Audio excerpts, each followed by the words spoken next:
Buenas noches. Bueno, hoy quiero hablarles de una autora cuyo nombre es Vernon Lee. La referencia me llegó a través de una amiga, de Bettina González, que me pasó algunos cuentos por la mutua fascinación que tenemos ambos por los relatos góticos. Y en particular quiero hablar de un cuento que se llama Una voz perversa o una voz maldita. Bueno, Vernon Lee es una escritora de historias de fantasmas, no exclusivamente de eso, pero en este caso vamos a hablar particularmente de un relato que tiene que ver justamente con el género que tiene el nombre de gótico. Usualmente se llama a estas historias de fantasmas del siglo XIX historias góticas. Después podríamos hacer quizás alguna apreciación, pero en principio digamos que este es el género al cual pertenece este relato de Vernon Lee. Y luego otro habría que agregar es que este género se desarrolla a comienzos en la segunda mitad del siglo XVIII y prospera y se cultiva sobre todo en Inglaterra y luego en Estados Unidos de manera muy...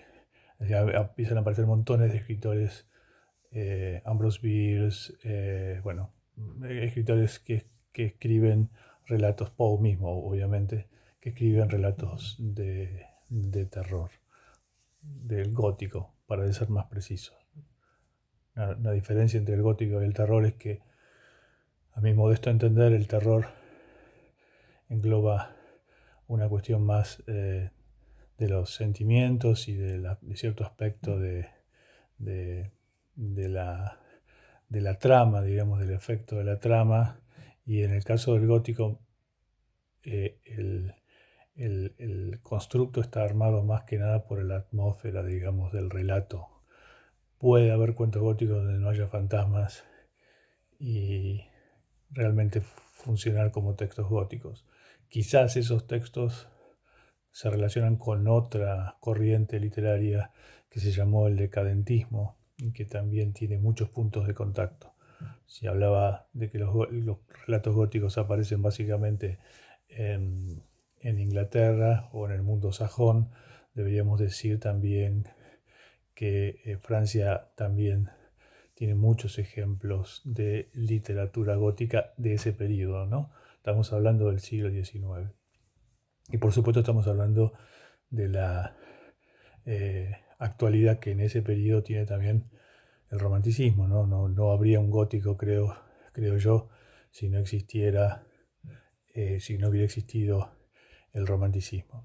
Pero en todo caso esas son cuestiones que eh, van más allá del enfoque que quiero trabajar en este caso. Bueno, como les decía, quiero hablar de un cuento en particular de Vernon Lee que se llama Una voz maldita o una voz perversa. La historia es la historia de un compositor que se llama Magnus, que es el protagonista y el narrador del relato, que este, inicia la trama del cuento advirtiéndonos de lo siguiente. Primero que él eh, es un eh, fanático de las obras contemporáneas. La narración se ubica en el siglo XIX justamente, en particular del romanticismo y en particular de Wagner, pero que todos sus seguidores, las personas que, bueno, que les entusiasma su obra, este hombre es músico, eh, justamente reivindican en Magnus lo contrario. Dicen que las obras de este compositor en realidad remiten a un siglo anterior, al siglo XVIII, y como él mismo irónicamente lo lo plantea, no caen en ninguno de los desvaríos de los compositores contemporáneos como Wagner. Entonces el cuento empieza con esta suerte de paradoja de un músico, un artista, que es reivindicado justamente por una cualidad que él eh, eh, contraria a la cualidad que él eh, quiere imprimirle a sus obras. Así como decíamos que Magnus dice adorar a Wagner, justamente, precisamente dice detestar al siglo XVIII. Y sobre todo en particular del siglo XVIII al bel canto, o sea, a la canción asociada al mundo de la ópera, a las composiciones asociadas al mundo de la ópera. El bel canto es un término bastante general y en el mundo de la música puede ser usado de diferentes maneras, pero en este caso está aplicado específicamente a el siglo XVIII. Y Magnus nos aclara ya desde un comienzo que inclusive compositores como Mozart eh, han visto opacada o arruinada su obra justamente por la impronta de la ópera y la impronta de los cantantes líricos. Eso es una primera cuestión en relación a la entrada de este cuento. Un músico entonces que, que, que es consagrado justamente eh, por las cualidades contrarias. Y justamente por aquello que es consagrado es lo que él más detesta. Y lo que más admira lo ve solamente él, porque todo el mundo dice que justamente es lo más parecido a un compositor del siglo XVIII, a un compositor de ópera, a un compositor de canto lírico. Es importante la música en esta historia, es importante la mención, como suele suceder en los relatos del siglo XIX, a otros discursos, y no es menor el discurso de la ópera, que es un discurso, digamos, como el discurso novelístico decimonónico, un discurso totalizador, un discurso de construcción de plenitud de un mundo narrativo, de un mundo contable, de un mundo que se puede contar con una aspiración de totalidad. Y no es menos importante este aspecto de lo, de lo musical en relación a lo que vamos a ver posteriormente de la trama del cuento. Entonces, la primera cuestión es eh, esta cuestión antojadiza, paradojal en realidad, no antojadiza, de un artista, este personaje Magnus, el narrador de la historia, que es glorificado por razones equivocadas. Hay en el texto indudablemente una beta satírica, paródica en relación a esta figura del artista.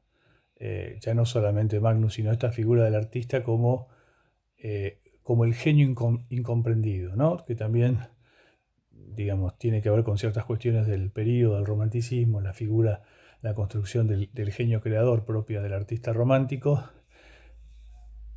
que justamente en función de su excepcionalidad solamente casi él mismo es el único que puede reconocer sus talentos y virtudes.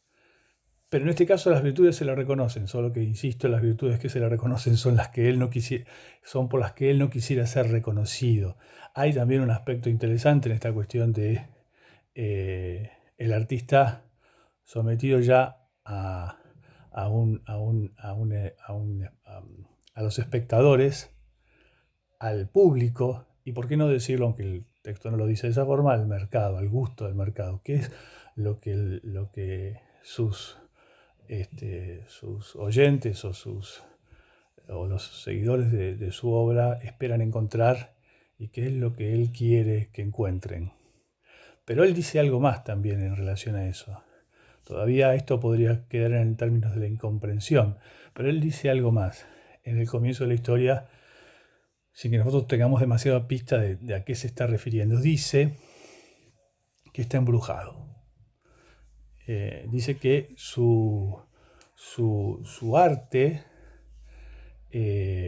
su obra, una obra que está construyendo, que justamente está elaborando en el proceso de esto que está contando, ahora veremos de qué obra se trata,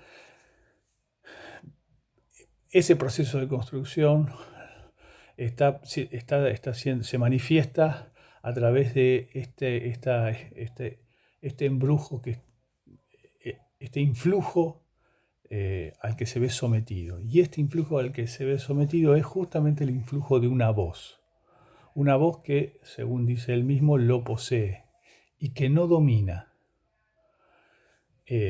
Una voz que le dicta esas composiciones tan exitosas como erradas. Exitosas porque el público las adora, erradas porque justamente son lo contrario de lo que él quisiera expresar. Entonces, tenemos ese primer aspecto casi filosófico, podríamos decir.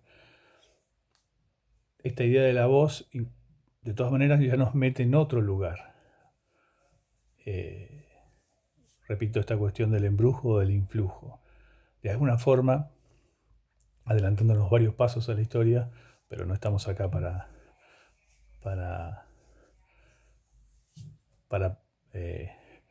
permitirnos el lujo de no contar algo que de todas formas lo vamos a narrar.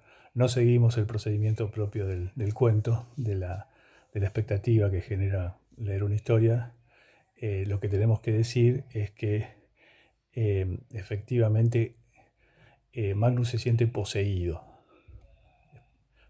por una voz. Retomamos esto en breve y lo que vamos a decir ahora es que hay, aparte de la música como discurso, aparece otro discurso que es otro discurso que constantemente se cita en ese periodo como otro de los verosímiles o de los referentes propios de la época. Uno, la música, sobre todo la ópera, y el otro, la pintura. Y la pintura aparece mencionada a través de otro aspecto y otra información que se nos va agregando a medida que Magnus nos empieza a relatar justamente por qué ha llegado al momento en el que nos cuenta la historia. La historia se cuenta como en una especie de retrospectiva, donde Magnus nos va a develar el por qué dice que está siendo poseído por una voz o está bajo el influjo de una voz. Y entonces lo primero que nos dice es que estando en Venecia recibe una pintura que es un retrato de un famoso cantante del siglo XVIII que se llama Zafirino. Zafirino porque como marca distintiva lleva un anillo de zafiro en uno de sus dedos. Es un cantante lírico, pero es también un maldito. Es el rostro que se ve en el retrato, además, es un rostro ambiguo, es un rostro que tiene una sonrisa que, según destaca el propio narrador, es una sonrisa ambigua pero levemente cruel. Es un maldito, que es otro tópico, digamos, del romanticismo, pero que está acá aprovechado de otra manera. ¿Por qué es un maldito? Bueno, en el grupo que contempla junto con Magnus el retrato de Zafirino hay un conde, el conde de Alvise. Magnus se ha recluido en Venecia para poder abordar la composición que está tratando de realizar, que es justamente una ópera, pero eh, una ópera que él busca que se parezca lo más parecido a Wagner, y veremos que no le saltan bien, y esa ópera se llama Ogier el danés. Eh, esa ópera, entonces, lo encuentra trabajando en Venecia, y en ese contexto es que recibe esta pintura, y rodeado de un grupo de artistas con los que convive en una pensión veneciana, por cierto, una pensión muy lujosa, en el salón en el que están, eh, junto con esos artistas, hay un conde, un viejo conde, que cuenta la historia de Zafirino. Le cuenta que ese músico ya fallecido hace muchos años, hace casi un siglo en realidad, más de muchos años, fue eh, eh, participó de una situación muy particular con un antepasado de este conde, una tía abuela, según nos relata, y que esa mujer se había reído de algo que circulaba eh, en el ambiente de la época, que es que cada vez que Zafirino cantaba una canción, eh, eh, y en especial algunas canciones, las mujeres caían rendidas a sus pies, eh, flechadas eh, indefectiblemente por el canto de Zafirino.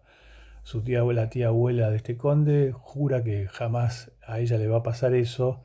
Zafirino se entera de esto y la invita a uno de sus conciertos, y efectivamente cuando el cantante comienza a cantar, esta mujer queda absolutamente eh, desesperadamente enamorada. Nunca se lo confiesa, pero la consecuencia de ese amor, no dicho, pero sentido, es que esta mujer enferma gravemente. Eh, Nadie sabe qué hacer, hasta que alguien le dice que la única forma en que esta mujer eh, pueda salvar su vida es si este hombre, si este cantante eh, le concede otra pieza, y que de esa forma esta mujer va a poder volver a recuperar su salud. Lo convencen a Zafirino de cantar una vez más, y él se niega al principio y luego accede, y lo único que y dice que la mejoría puede resultar peor que la enfermedad. Y lo que pide antes de cantar es eh, que esta mujer eh, se confiese, que alguien, que el cura dé su extrema unción. Nadie entiende exactamente, pero se accede al pedido de Zafirino. Él va al palazzo donde vive la, la tía abuela del conde de Alvise, eh, y cuando empieza a cantar, efectivamente ella empieza a recuperar el color, empieza a recuperar las energías, cada vez parece más revitalizada, pero en un momento, en el último, la última nota sostenida de la canción, esta mujer cae desplomada, eh, frente a sus familiares. Y este hombre escapa raudamente, Zafirino, y nunca más se sabe de él. El lugar, además, donde sucede toda la escena, es un lugar muy particular, es un salón que tiene una, una suerte de triclinio sobre el cual está sobre el cual está sentado esta mujer y donde fallece finalmente. Es un escenario muy, muy recargado, muy sombrío, muy... Safrino toca un clavicordio, las notas del clavicordio resuenan en ese salón de manera muy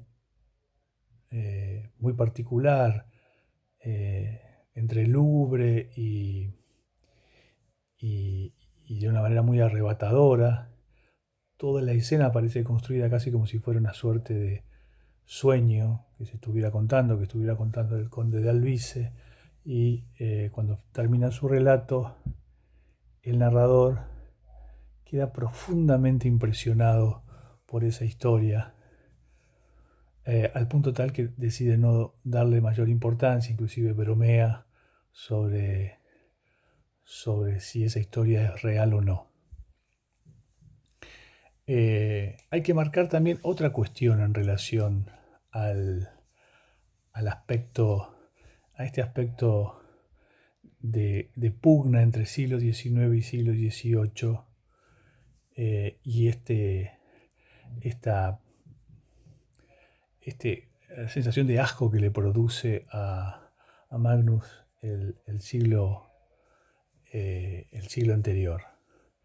Que es que a pesar de que lo aborrece, todavía el influjo de la voz no se ha hecho presente.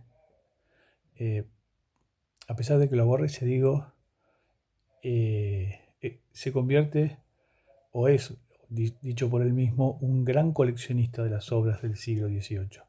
Dice, soy un fanático de la música y los músicos del siglo XVIII. Ahora, la pregunta es, ¿cómo puede ser que sea fanático de algo que le desagrada tan profundamente? Esto, insisto, es inclusive previo a lo que le va a suceder después a esta voz que lo va a ir poseyendo, digamos. Eh, el, el, la mención es también muy, muy llamativa. Y, y hay algo de ese coleccionismo un poco obsesivo de Magnus que recuerda un poco cierta cuestión casi, digamos, de orden fetichista en relación a esos objetos detestados, pero al mismo tiempo admirados en un punto, ¿no? Este mundo del siglo XVIII, este mundo de los cantantes líricos, este mundo de la ópera, este mundo del manierismo, digamos, ¿no? De lo aparentemente excesivamente cortesano que, según Magnus, detesta, pero insisto, al mismo tiempo se ve atraído. Y todavía se verá atraído mucho más cuando avancemos un poco más en la historia. ¿Qué es lo que sucede luego? Lo que sucede luego es que en una escena posterior, mientras intenta componer, está bloqueado otro elemento que aparece en el texto, que parece una radiografía digamos, de los tópicos o los ítems en relación a la figura del artista moderno, digamos, ¿no? O el artista moderno en sentido no contemporáneo, sino de la modernidad y en todo caso del romanticismo específicamente como síntoma de esa modernidad. Este hombre que está bloqueado en su inspiración, mientras justamente para tratar de recuperarla, emprende un viaje en góndola por Venecia, y mientras el gondolero lo lleva por los canales de Venecia y a lo lejos se ve en un recodo del recorrido, el mar, la sombra del mar a lo lejos, desde algún lugar inexacto pero preciso en una de esas orillas. Se han alejado un poco de la ciudad propiamente dicha. Magnus cree reconocer al principio un sonido,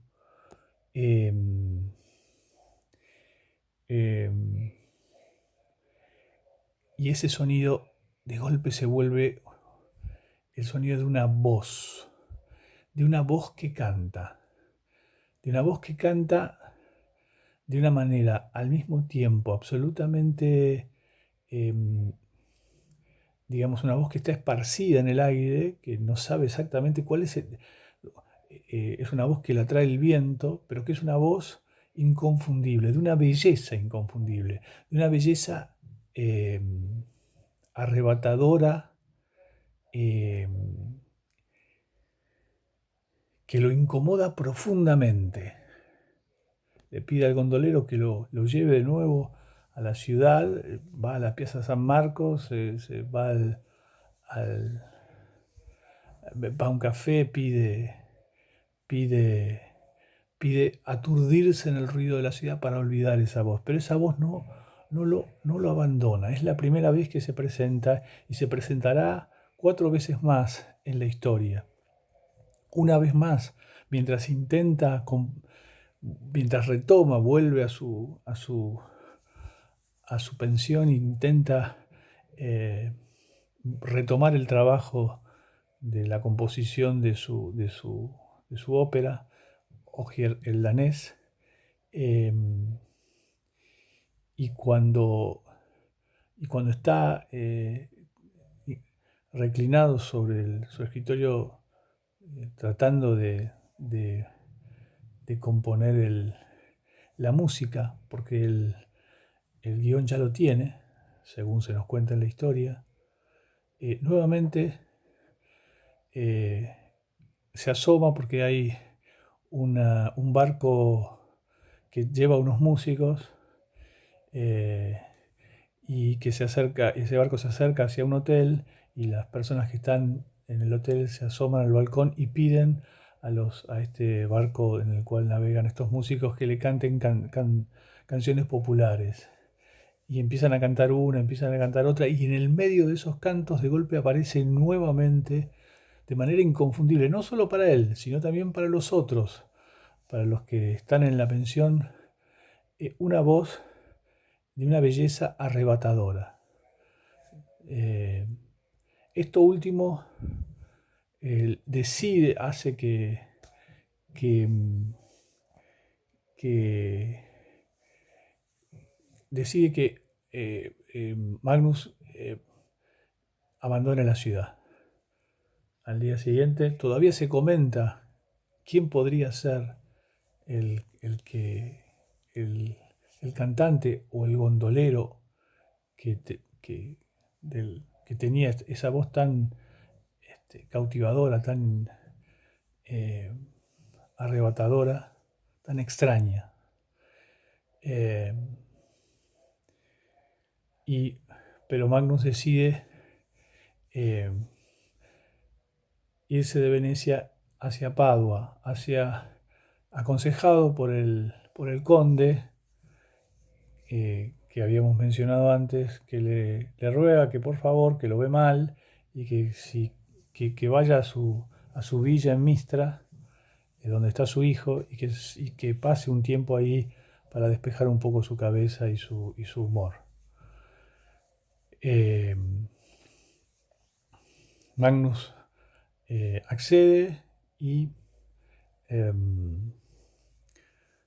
antes de llegar a Mistra se detiene en un lugar, en un lugar cercano a la villa, en un pueblo, en el pueblo de Mistra, y se detiene y entra en una iglesia donde hay unos niños que están cantando en un coro. Se queda escuchando el coro y parte del oficio, y en algún momento queda, queda dormido. Cuando se despierta, la iglesia está vacía, eh, y de golpe escucha el sonido de un órgano, y por sobre el sonido del órgano aparece nuevamente esa voz que ahora él sí sabe, lo, lo, lo persigue, eh, lo persigue a todos lados. Eh, con ese estado llega finalmente a la villa, es recibido por el hijo del conde. Y finalmente,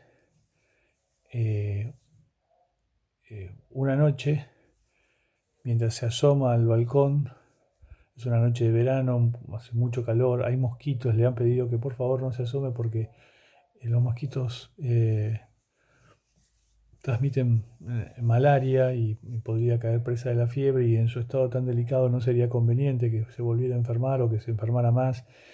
Pero él no soporta el calor de la habitación, sale al balcón, y cuando está cuando está en el balcón, entre el canto de los grillos y el sonido del viento entre los árboles, de nuevo percibe, de nuevo escucha esa voz.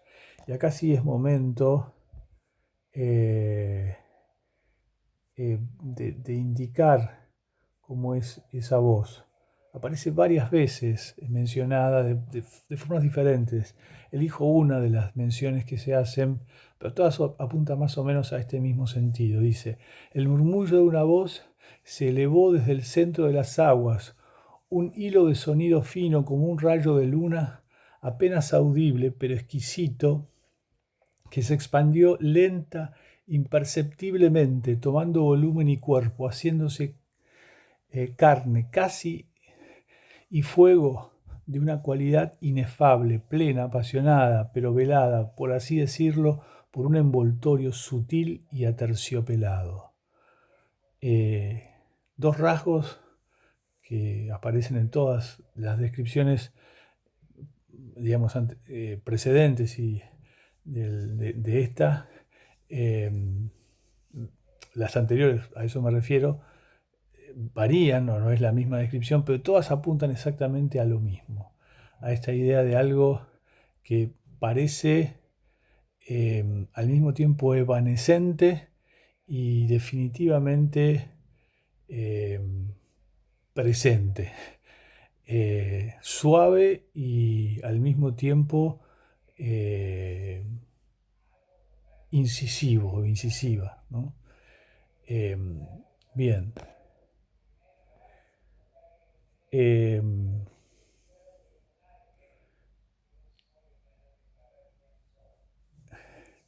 la, la escena final del cuento eh, es justamente Magnus siguiendo la voz, esta voz que ha escuchado, se da cuenta que esa voz no viene de afuera, viene del interior de la propia villa.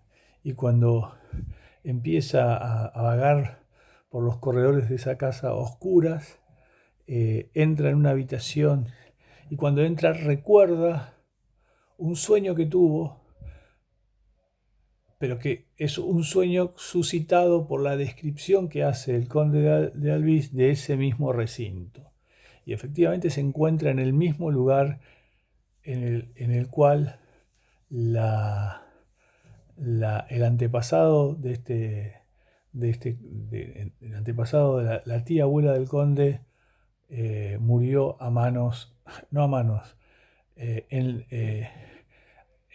la voz de Zafirino.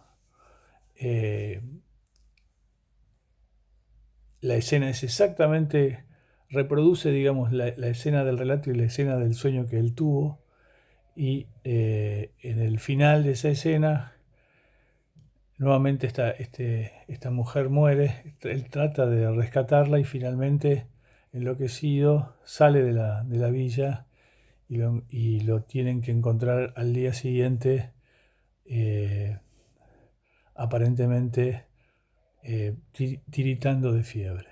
Todo el mundo aduce que lo que le ha pasado no es más que el efecto de la malaria, el efecto de la enfermedad, de una enfermedad que quizás ya había contraído en Venecia, pero que él jura y perjura que eh, en realidad no es más que el proceso de la posesión de esa voz, que lo ha llevado justamente al punto inicial de la historia, y nos explica a nosotros por qué él dice que ha sido embrujado por esa voz. Eh,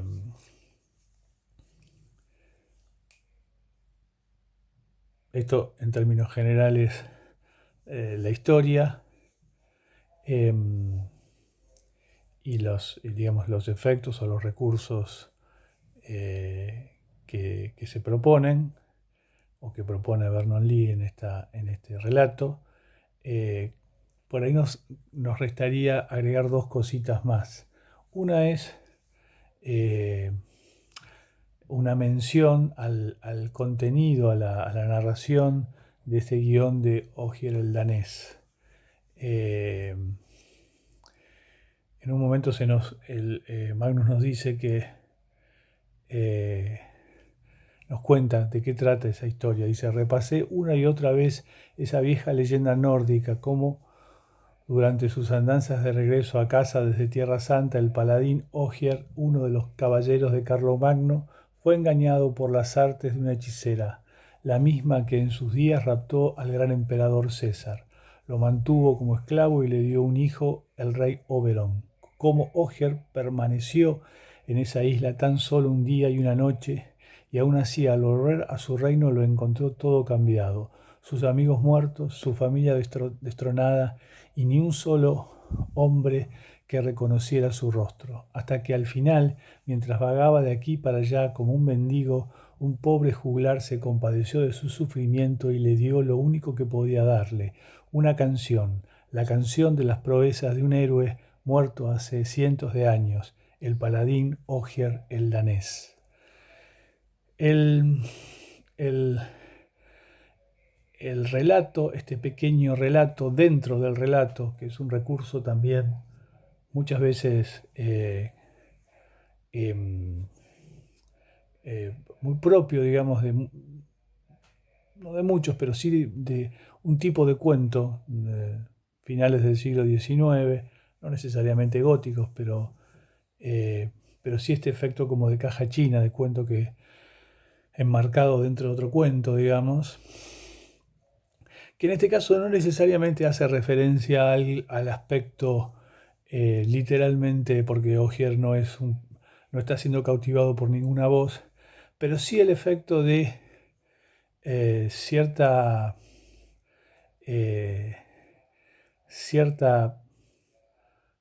división de planos, digamos, entre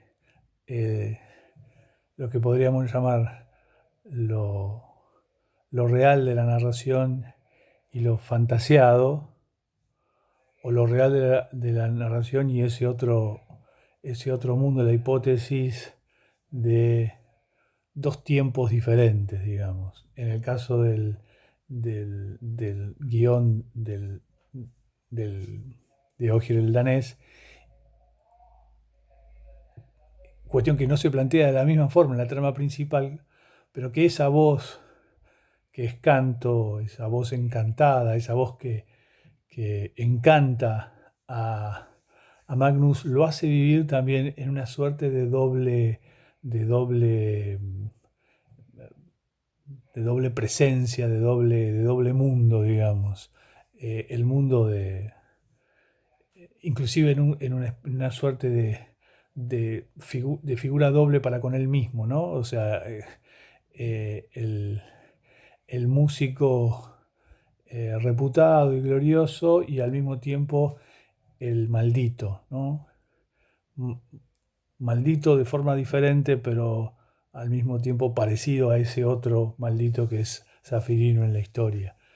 Ogier parecería ser también, en ese sentido, otro maldito, uno maldecido que no puede, que retorna, digamos,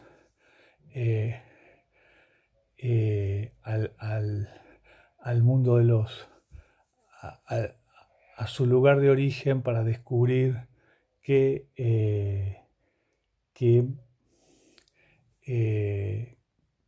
ha perdido todo.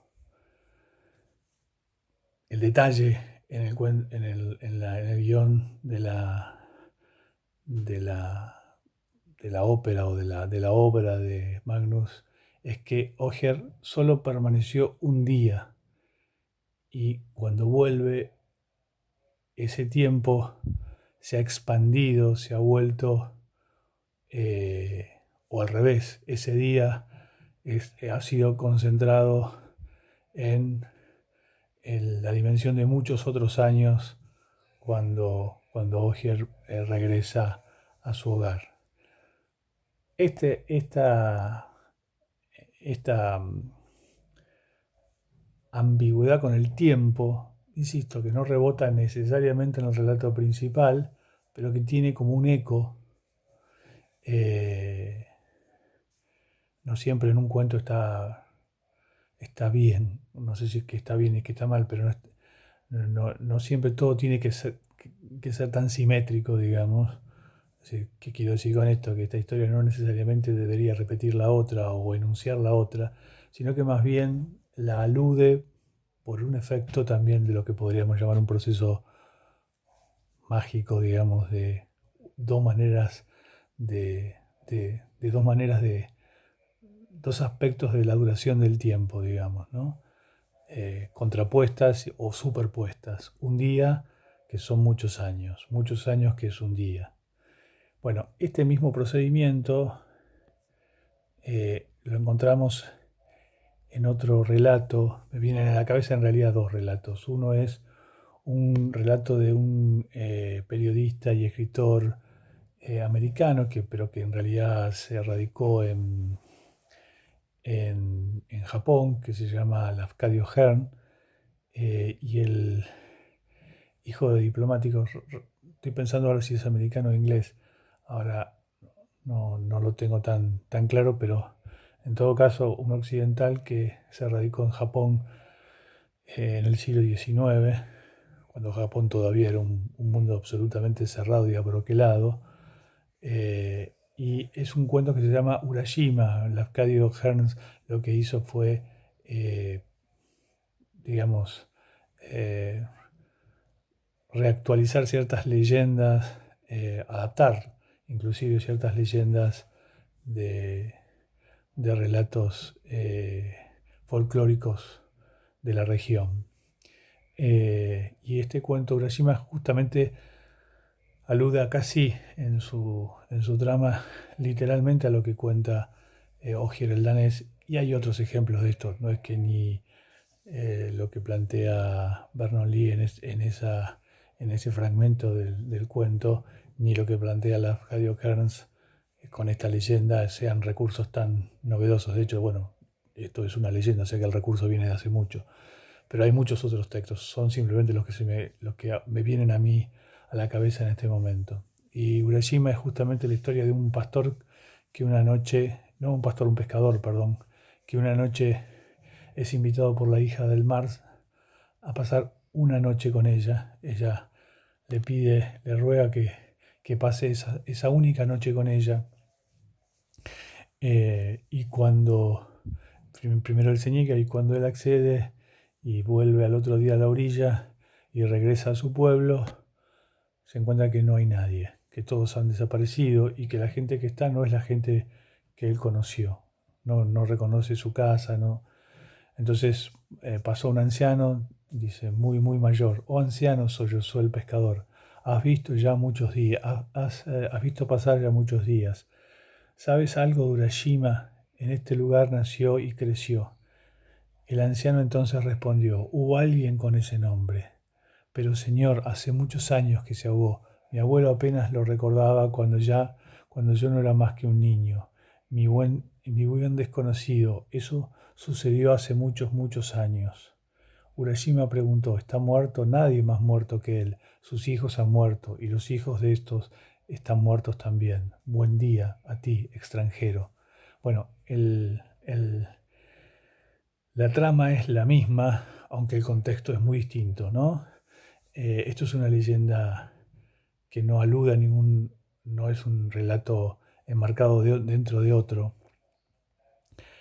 pero digo que el recurso es el mismo porque los tiempos, el uso digamos, del tiempo ampliado, del tiempo reducido, o mejor dicho, del tiempo cronológico, el de la sucesión el tiempo humano, podríamos decir, superpuesto a este tiempo de los dioses, ¿no? Eh, Genera ese mismo efecto, un día, un siglo. Eh, pero también la relación de qué sucede cuando uno entra en esa esfera y cuando vuelve. En realidad Urashima es él. él pregunta por él y el anciano le dice que Urashima ha muerto. Eh, y que los hijos de Urashima han muerto. Y lo saluda como extranjero, que es de alguna forma no casi es lo mismo que en el relato de Ogier el danés, cuando el anciano o el juglar le ofrece una canción justamente que habla de las glorias de ese hombre desaparecido que es Ogier el danés. En los dos se produce ese mismo corrimiento de tiempos y de ese extrañamiento. Diremos después, podemos agregar, quiero dar un ejemplo más, pero quizás ese extrañamiento es lo que efectivamente Vernon Lee utiliza para el cuento, en provecho de la trama principal de la historia. El otro relato que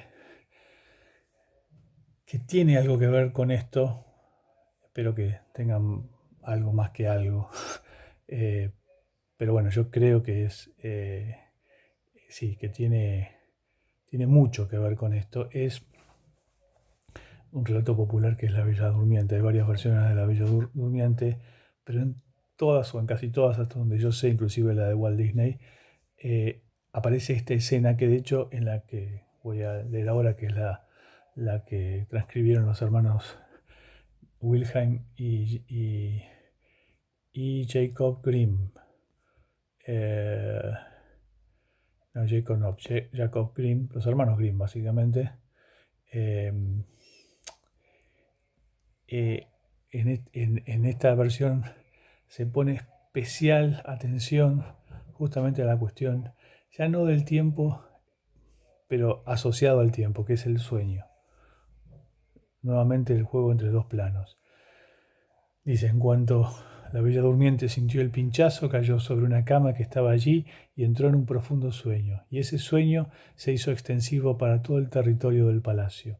El rey y la reina, quienes estaban justo llegando a casa y habían entrado al gran salón, quedaron dormidos y toda la corte con ellos. Los caballos también se durmieron en el establo, los perros en el césped, las palomas en los aleros del techo, las moscas en las paredes, incluso el fuego del hogar que bien flameaba quedó sin calor. La carne que se estaba asando paró de asarse y el cocinero, que en ese momento iba a jalarle el pelo al joven ayudante por haber olvidado algo, lo dejó y quedó dormido. El viento se detuvo y en los árboles cercanos el castillo, el viento se detuvo en los árboles cercanos al castillo, ni una hoja se movía. La imagen del el sueño, el trance en el cual cae la Bella Durmiente hasta que venga el príncipe a rescatarla con un beso en el relato tradicional, remite también a esta idea de otro tiempo.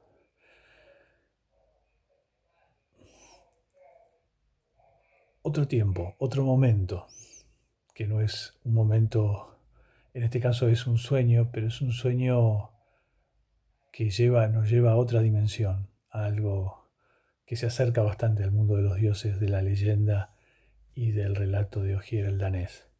Cuando se rompe, digamos, cuando la Bella Durmiente vuelve justamente cuando el príncipe la besa, y cuando la besa no solo rompe el hechizo de la Bella Durmiente, sino que rompe el hechizo de todo ese mundo.